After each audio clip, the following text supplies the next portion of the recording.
Which factors within college rankings are worth paying attention to?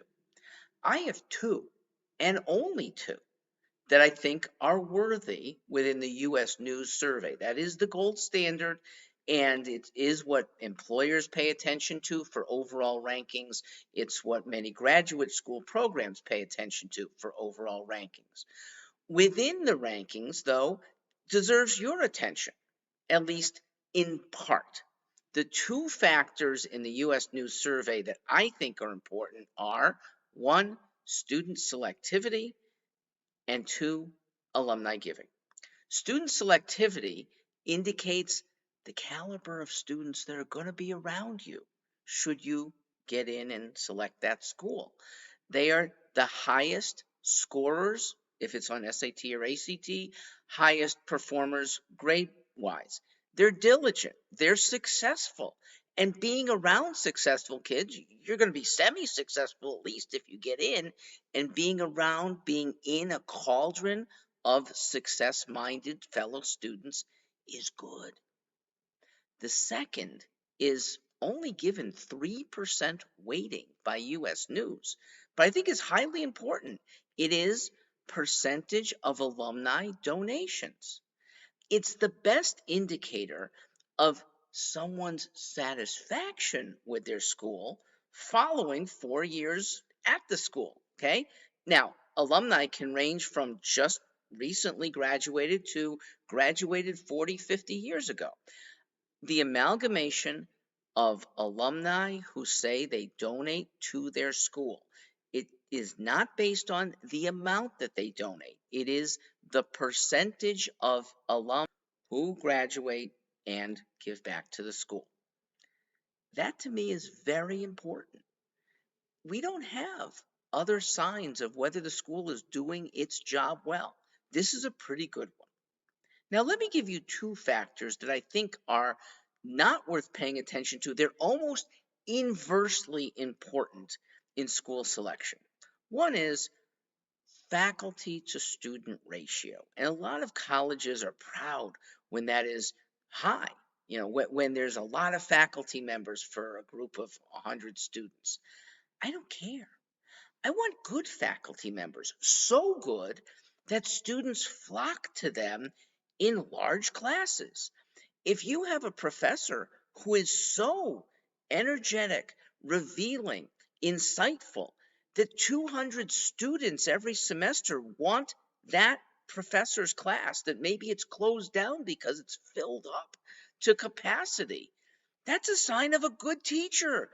And yes, it's a 1 to 200 ratio. Fine.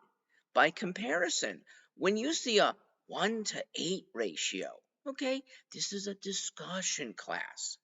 This is a class, and if a college is abundant with them, you're not going to get much learning done. You're going to be speaking with other students. They're going to be sharing their experiences instead of learning from the 40-year-old PhD, or maybe not even PhD, but the person who is there to teach. Low faculty to student ratios are what you want for kindergartners, okay? They need more attention. 20-year-olds in college do not. They need good learning, and assuming they have the discipline to not be sloughing off in a lecture, they're going to get the most out of it with a few select, really good professors that are really good and have people flocking to them. All right, the other, I think, is the other wrongly incentivized criteria. That's the one about number of PhDs, or the percentage of faculty members who've earned the highest education possible. Usually that's a PhD. In some fields, you can't quite get there. So the highest possible degree, how many or what percentage of them are teaching undergrad students? Here's why I don't care. It's because in this day where practical education is important, adjunct professors, they don't have PhDs. Part-timers, non-professors, they are professionals who come one afternoon a week to share their experience from science, from business, from their laboratory. They're the best people to learn from, whether they have a PhD or not. Indeed, the PhD holder is esteemed for her or his research. Well, that's cloistered in a college campus. It's no longer full-time engineering, full-time lab science, full-time in the financial field. They're not doing that anymore.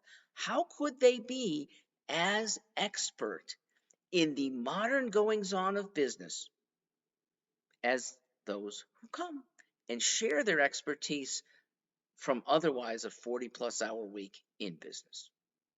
Look to those factors, look away from some factors, and I hope to help you make a good choice. Ivybound.net is a good choice for getting in the first place. We have tutors who are good at propelling students' scores to whatever universities they're choosing. Call Ivybound today at 844-919-1213.